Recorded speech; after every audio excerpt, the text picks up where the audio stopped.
He played in 73 college games, had 4 seasons with over 100 tackles, and recorded 26 career games with 10 or more tackles. Tonight, we're joined by future NFL linebacker and former UVA standout Nick Jackson. If that wasn't enough, we've got this week's Mentor's Moment from basketball to share as well. So stick around for the Cavalier Connection.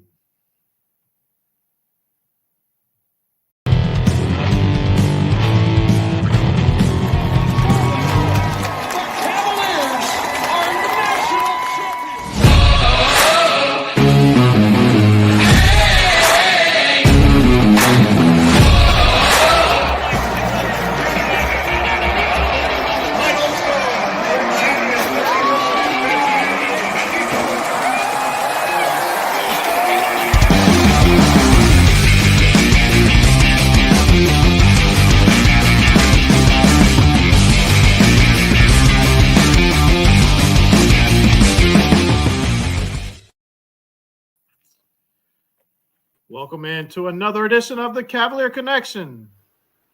I'm your host, Jeff, joined tonight by Jack and Jay. It's an orange out tonight for all of us. Jack's got the orange, sweet Virginia basketball jersey on, as do I.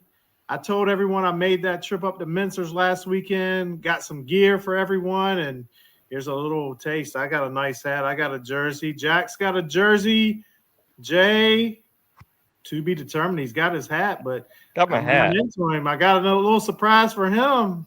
Okay. Coming, but Jack, okay. Show it off, Jack. If you look, I know everybody's looking to our X. It's Check us out. It's like the Krispy Kreme sign is on. It's the hot now. It's the hot now. The hot orange jersey. Tell Coach Sanchez I got the jersey. I need a chance. I got 4 years of eligibility.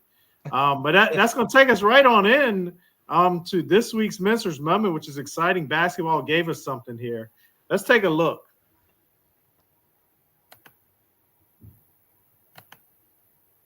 Offensive rebounds in the game for Virginia, and they're usually not a very good offensive rebound. Great pass. You see that pass? Easy finish. That is something else. You just never know what your a players pass. Who's going to come back. This is just a really good pass.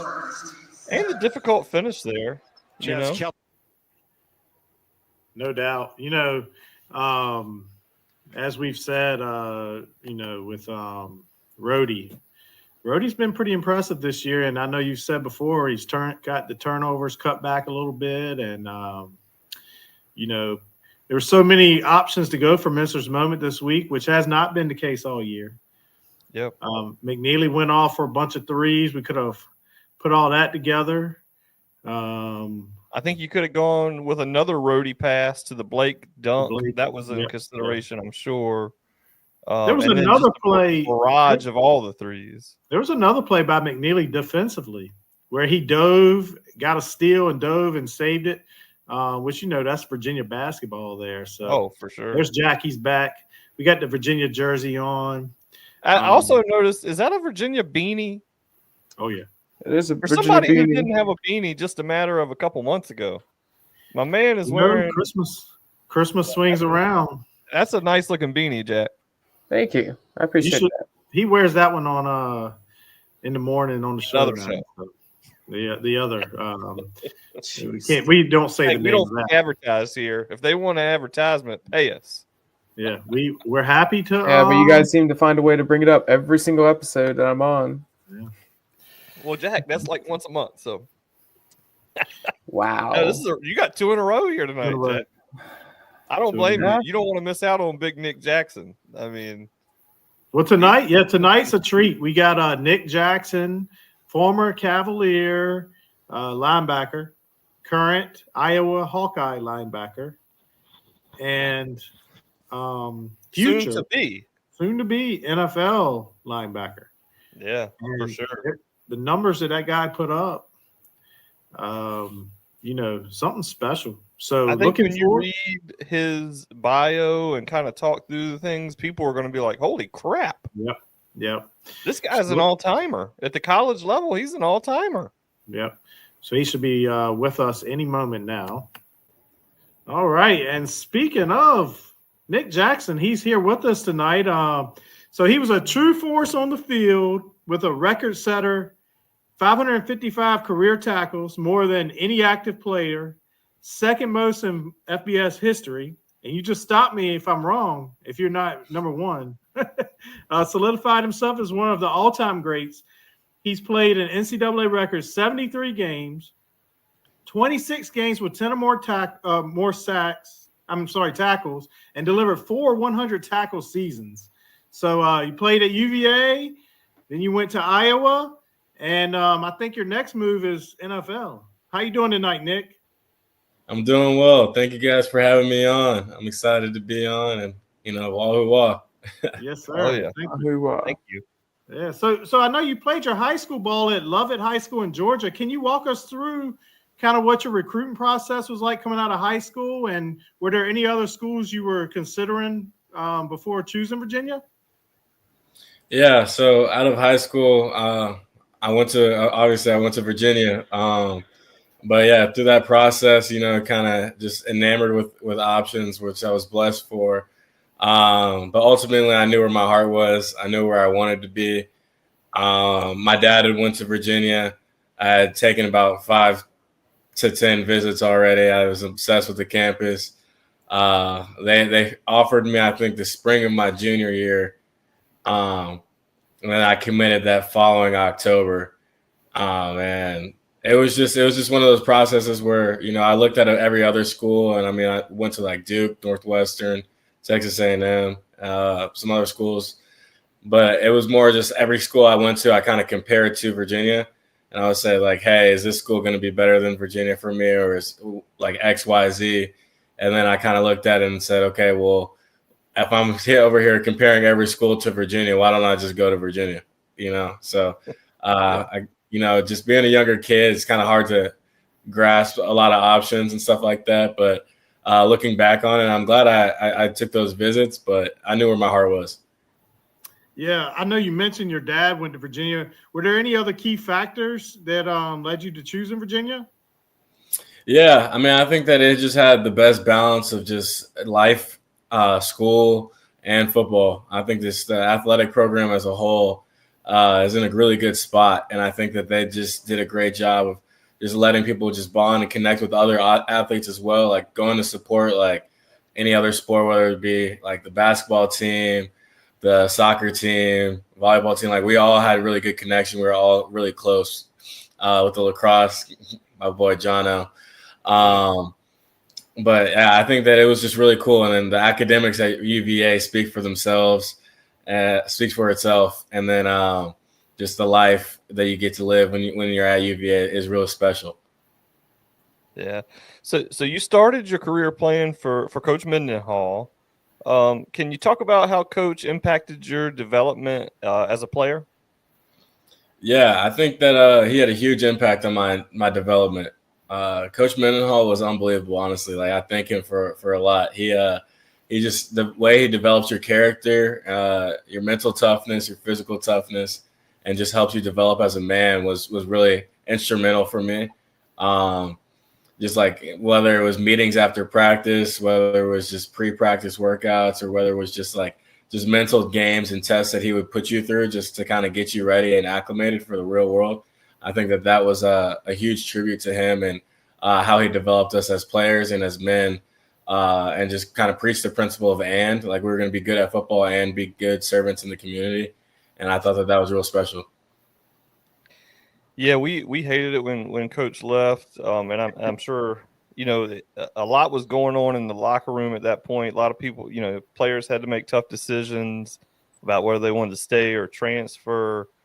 Can you kind of talk us through what that was like, with inside the locker room for yourself, maybe, for others that you were close with, and then ultimately what led you to staying and playing for Coach Elliott?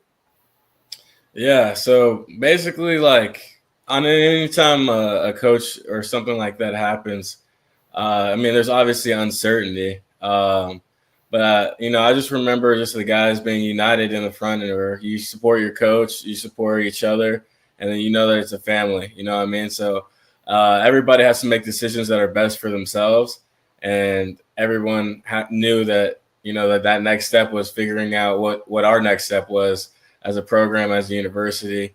And we had trust, we had faith, and then Dr. Carla Williams. We thought that she's amazing. She was going to get somebody in there, and we were excited for the opportunity. You kind of hear just the names that are all buzzing around, like, oh, so and so's flying into Charlottesville, all this stuff for the interview process.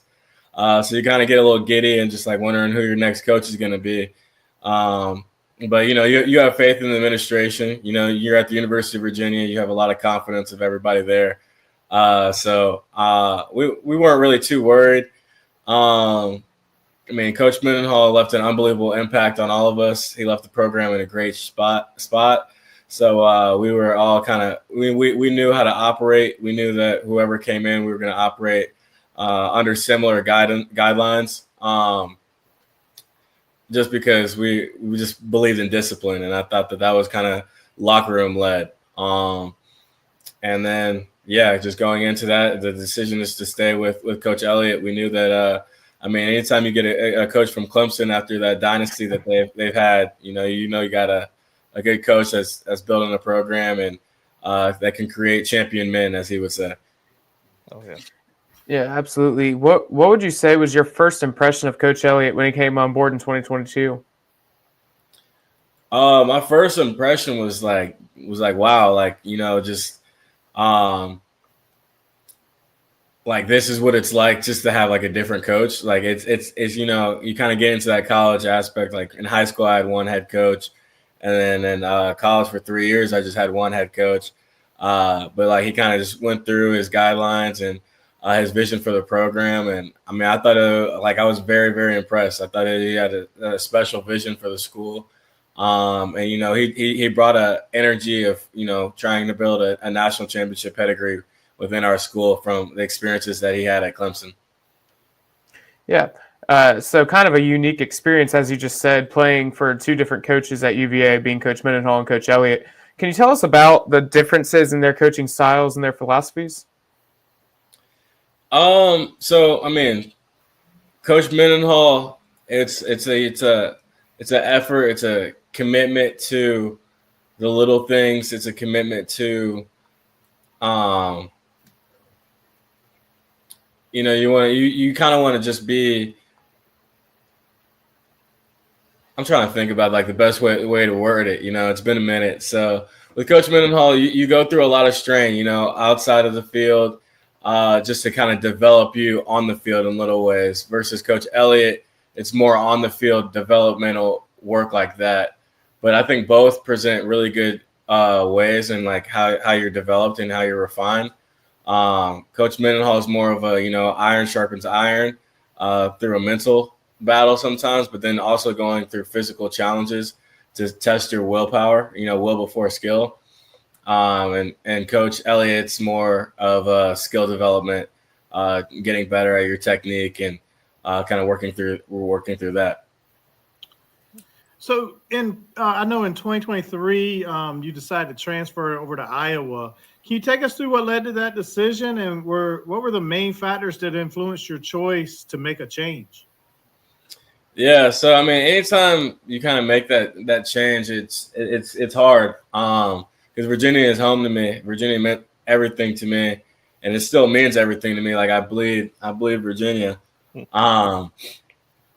But I think that my time was done. I think that kind of went into it a little bit. It was I've seen like at that point 4 classes come and go, and just everything that happened at the end, it hurt. So I just thought that it was go back to Virginia. It was declare for the NFL, or it was just start fresh. I didn't really know like where I was kind of in that mental aspect, just to kind of go to the NFL and take on that challenge in life. And I found a little bit more security and kind of, having that next semester just kind of to myself where I wasn't even with the team. And then just honestly, just making that change to, I don't want to say get away from things, but it felt like it was my time.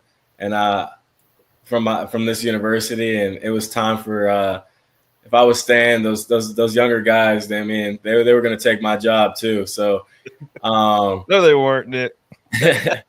those guys were going to take my job. So I was kind of trying to run from those guys, and then I thought it was those times when you love your young guys in your locker room, and you build a special you do a great job with the coaches just recruiting, and you bring in young talent every single year.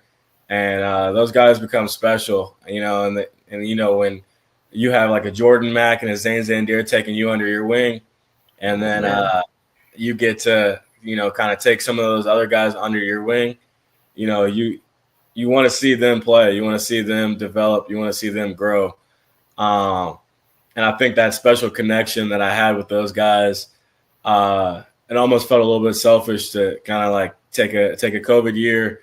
After I've been blessed with the opportunity to play 4 years at Virginia, and I wanted them to experience what I got to experience from a world-class university. Makes a lot of sense.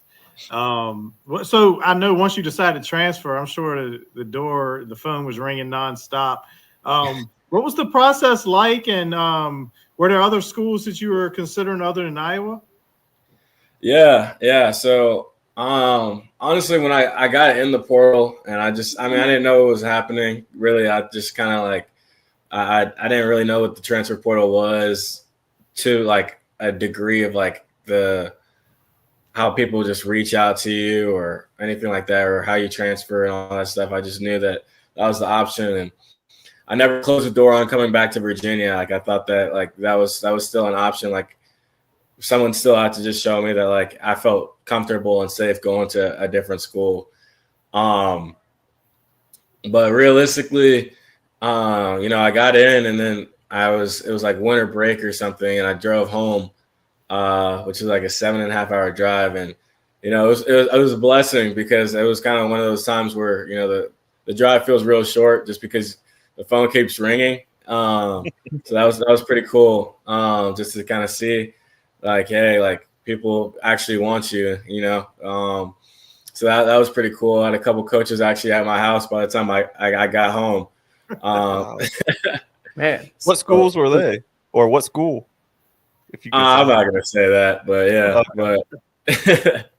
but it was cool. So I took visits to like Auburn, obviously Iowa, LSU, Oklahoma, and I kind of just figured that at the end of it, Iowa was the best spot for me, where I think a lot of trust is involved, and just and fit, and I felt like that was kind of like the best place that gave me both of those out of the transfer portal.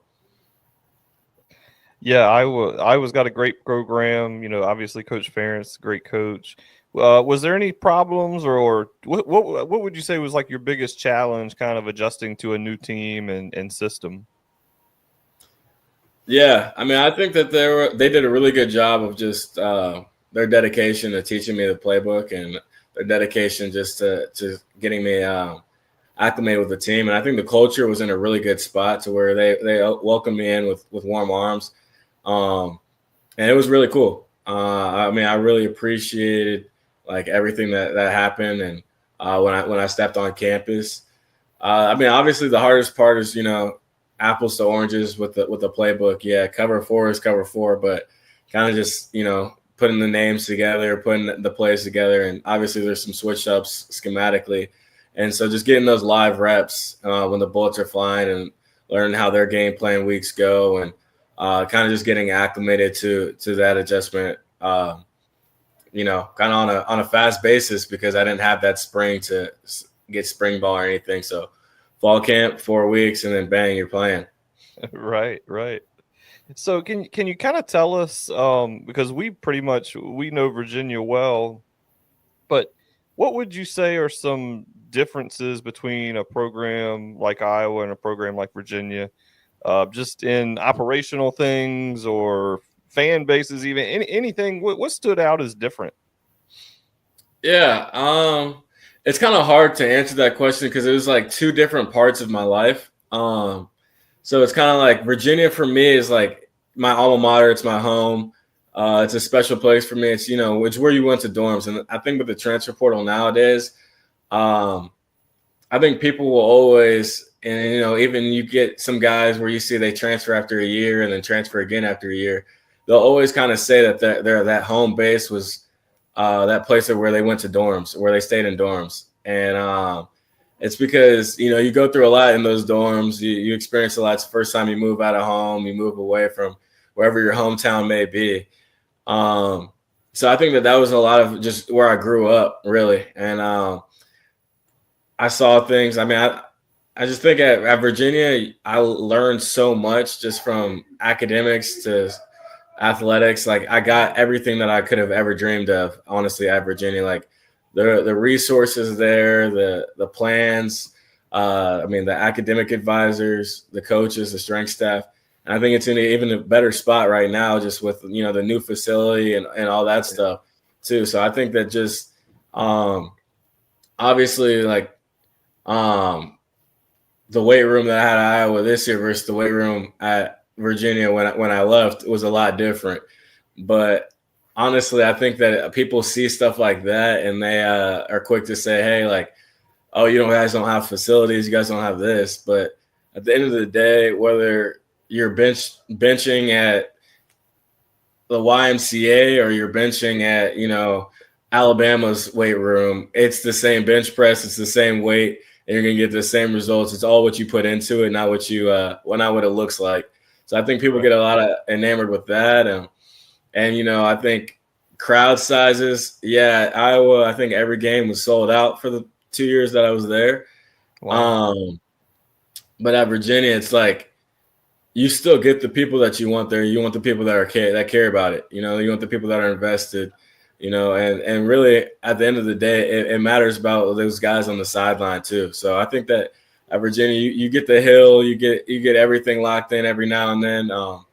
There's not as much consistency with the crowd, but I hope that changes because I want to hope for the best, and I honestly do think it will change. I think that as much as people want to give it a knock, I think people want that to be a football school. People want Virginia to have all of that. I think people kind of crave for it. But people have to just, accept the fact that, sometimes teams lose. And even if you lose a game, like, coming back that next week will have a huge impact.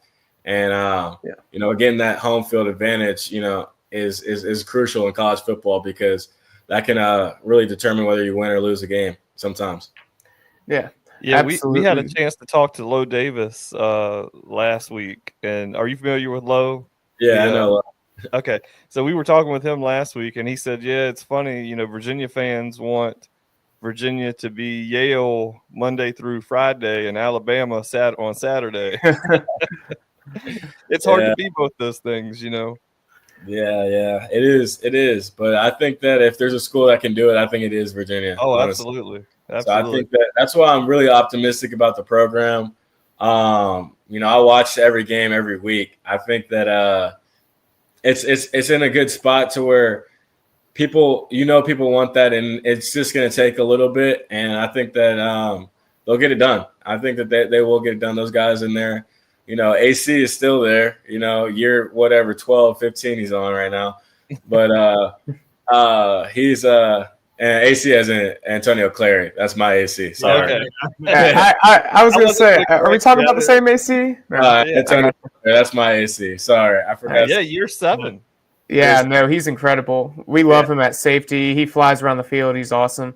What would you say was your favorite memory just playing at UVA? It could be the Virginia Tech victory in 2019. It could be playing in an ACC championship in a bowl game. What would you say is your favorite memory?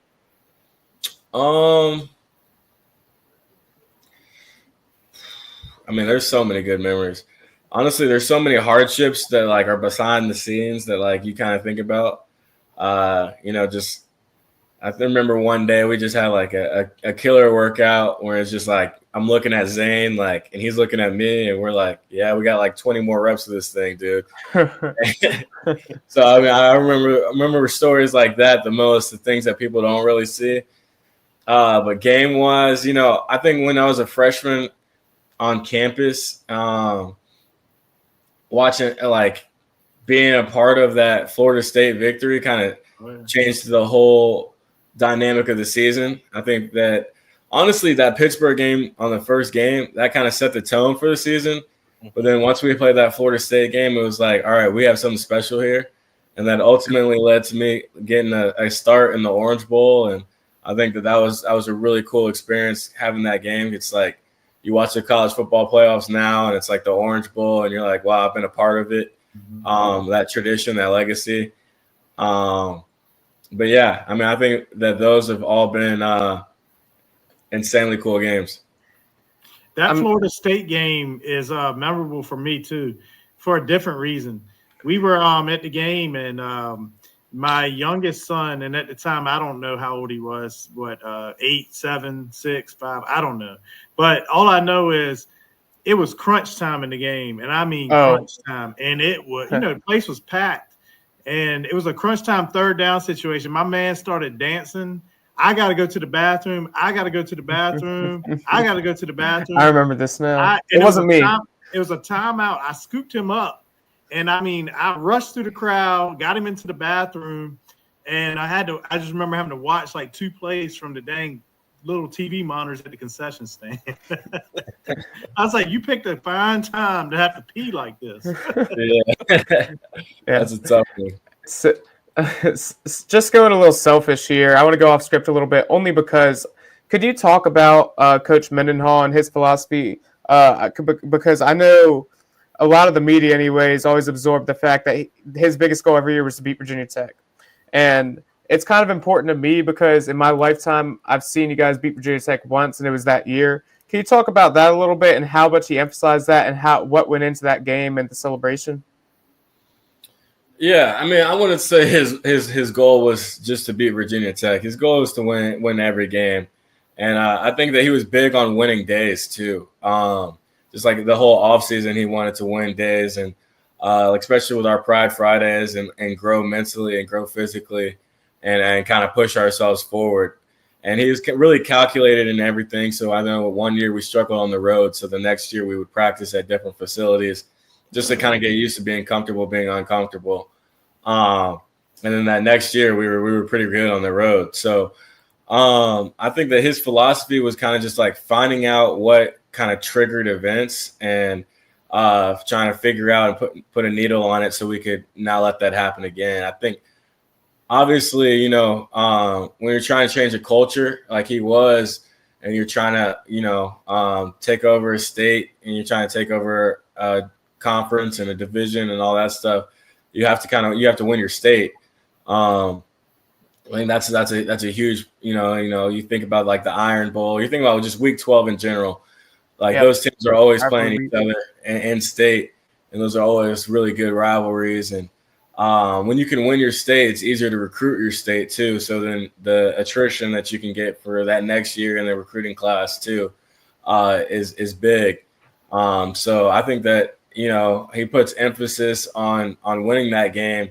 One, because we all want to win that game. We're competitors too, and we know how much it means to the fans as well. But I think that anytime you're trying to compete, as a coach, looking back on it,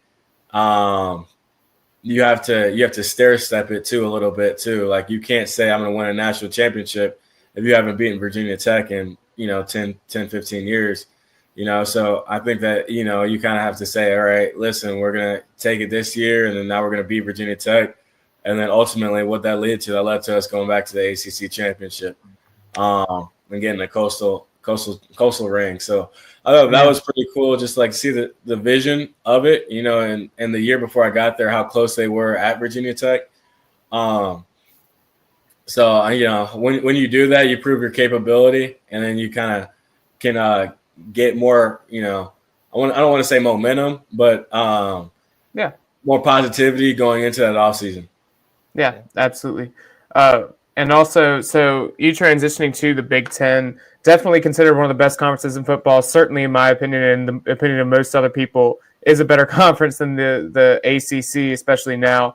Can you talk about playing in the Big Ten compared to the ACC? Did you notice a big difference in athletes you were going against and level of play? or was it really just difference in coaching that makes the Big Ten more superior? I mean, I'm not the big proponent on saying like any conference is superior or anything like that. I think you're going to find talent in every conference, especially nowadays with the transfer portal. You know, you're going to have guys out of high school, you know, that 5 stars, they might go to, you know, a blue blood, but then they might end up at an FCS school. So, you know, but they still have a 5-star athleticism, because it's kind of hard to get that badge out of high school without being like a freak athlete, right? So I think nowadays more than ever, you know, the conferences, you know, they're going to swing more than ever on who's this, who's that year to year, just because, you know, the attrition, the subtraction of players are going everywhere. So there's guys going from the SEC to the Pac-12 or Big 12, or I don't even know how many conferences we have anymore, what conferences we got. Right. I think realistically, you know, you're going to have a bunch of different, you know, years of who's good, who's not. And, you know, I think the media is going to try and make a spill out of that. And I know fans, they love trying to pick, okay, who won the bowl game and stuff like that. But, you know, you got opt-outs and all that stuff too.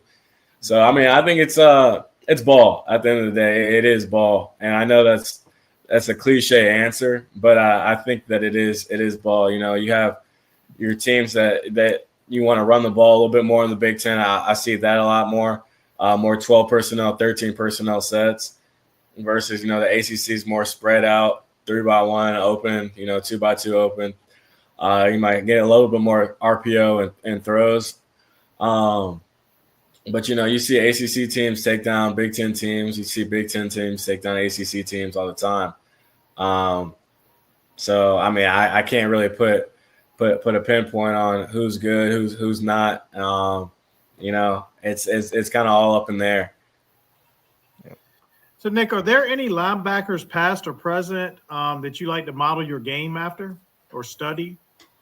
Yeah, so I mean, obviously, when I was younger, I looked at J-Mac, Zane, and all those guys a whole bunch, and Micah Kaiser. You know, I think that those guys were always at the forefront of my brain. And, you know, as I kind of got older, I kind of watched more NFL tape and, you know, trying to look at like guys similar builds to me, whether it's like the Bobby Wagners, you know, the Roquan Smiths and stuff like that. And, you know, just trying to learn from them, just from their body movements, just being like a 6'1" linebacker and how they operate. Because, you know, you can watch those guys who are 6'5", but, you know, you can't grow 6'5" arms. Yeah. You know, overnight. So you can try and play like somebody who's your size.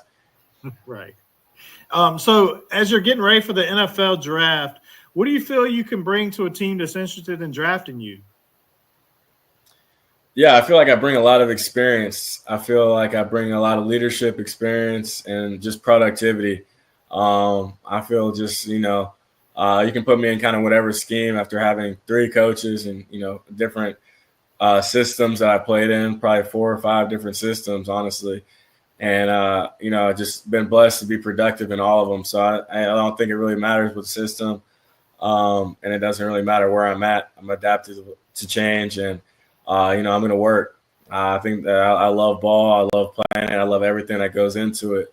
So, you know, I'm excited for the process of just having that be my career and my main focus and everything that I'm doing. And you know, I love school, but, you know, kind of getting that out the way and just 100%. Yep. Yeah, we're big Commander fans. So I got a question. You mentioned Bobby Wagner. So one, who's winning Sunday? Who's going to win those 2 games on Sunday? And 2, draft nights here. What's your dream team to go to? So I'll answer the second one first. Any team that will take me, you know, any team. Yep, that's the right answer. That's an easy answer. I'll take it too. You know, any team that wants me, you know, I'm more than happy. I'm more than excited just to join any fan base, any organization, and get to work. As for the first question, so my dad, he grew up in DC, and went to Virginia. So I've grown up a Commanders fan because of that. So it was always funny because my roommate at Virginia, Josh Ahern, we still stay in touch. We text every day, and he's a big Eagles fan. So it's kind of like a little bad blood in the group chat now.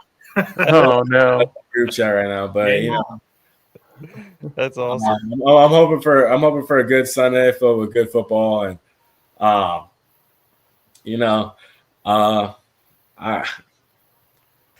think that they can get it done. We'll see. Yeah, it's crazy. I mean, you have to think, like, of course, you got to play in the NCAA game as yourself, probably. I'm assuming you probably have played that game. And now next year, you'll get to play yourself in Madden, which is Jeff and I and Jack, we have to create ourselves. We always joke, how cool would it be if, you actually. There's a reason why we interview people, not being interviewed. That's right. So Nick, do you have any secret talents that the fans might not know about? Any hobbies or anything that kind of are different outside of football, obviously? Yeah, I guess from 7th grade to my sophomore year at Virginia, I took Chinese. So I think that was something that I don't think a lot of people know. It's been pretty cool. But yeah, other than that, just your typical guy, just watching shows. I'm watching Yellowstone right now. Popular. And trying to get on the course and golf a little bit every now and then. More of an off-season thing, but I haven't been able to, obviously, with this off-season being so much training. But honestly, just kind of keep it simple. Hail to the Commanders in Chinese. I'm gonna put you on the spot. I actually can't say that. You actually got me there. That's funny. So, do you have a funniest or most memorable locker room or practice moment in your career at Virginia?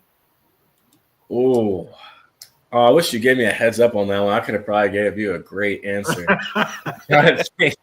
Off the top of my head. Wow.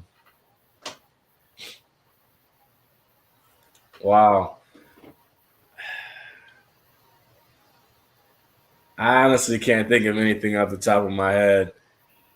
Probably, especially anything that's PG. So. Oh yeah. Yeah.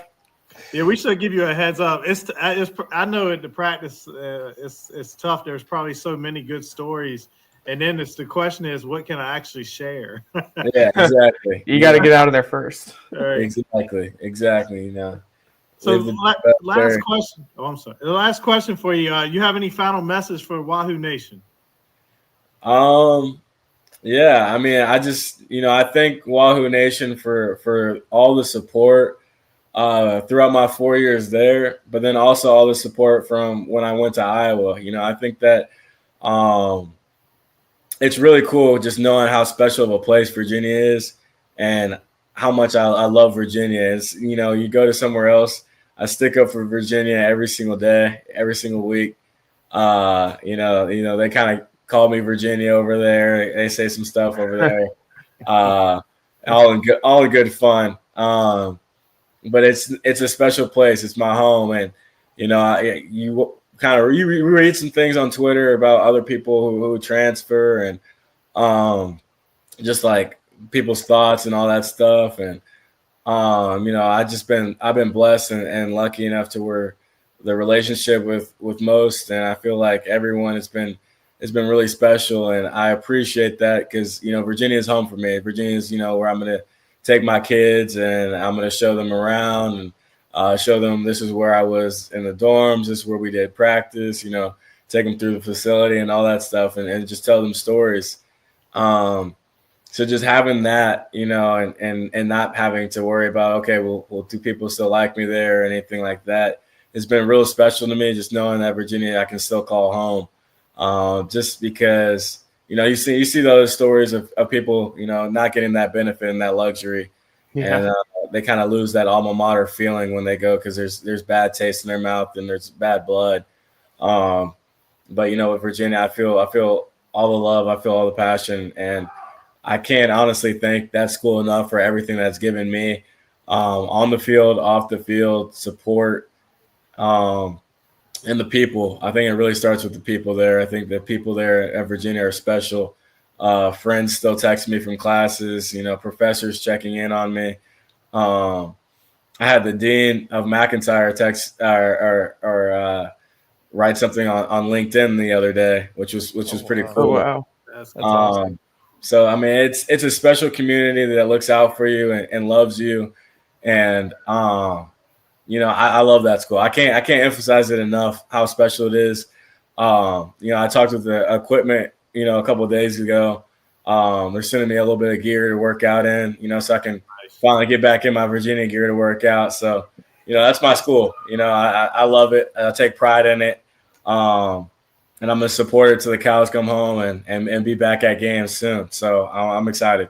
Yeah, we love That's it. awesome. We I can tell you, we appreciate certainly. I was just gonna say I certainly, and I'm sure I can speak for Jeff and Jack. Every time Iowa came across, I was looking for your name. Looking at that linebacker your position. tackles, and we were just really excited for you because we know you left it all on the field at Virginia, and you were definitely a love player, and we're just very appreciative that you shared your talents with us. Thank you, guys. Yep, and we appreciate you coming on and talking to all the Who fans out there who miss seeing you at Scott Stadium on Saturdays. But we thank you for your time. We wish you best of luck here in the NFL draft coming up. And I can tell you, I know you're going to do great things. So just best of luck to you, and thank you. Thank you, guys. I really appreciate you guys having me on. Have a great evening. Thanks, Thank Nick. you. Once again, we want to thank former Who, Iowa Hawkeye, soon-to-be NFL linebacker Nick Jackson for joining the show tonight. Pretty cool to see his love for the Who's. And I know he told us he can't wait to get back in and experience a game day experience. So, I think we need to honor the 2019 Orange Bowl team next year. Yeah, it's like I say, one of the best, definitely the best UVA football season I've ever experienced. The 2019 UVA football season is to the 2024 Washington Commanders football season. Ooh. I don't know. I don't even want But to say I hope for better results. Yeah.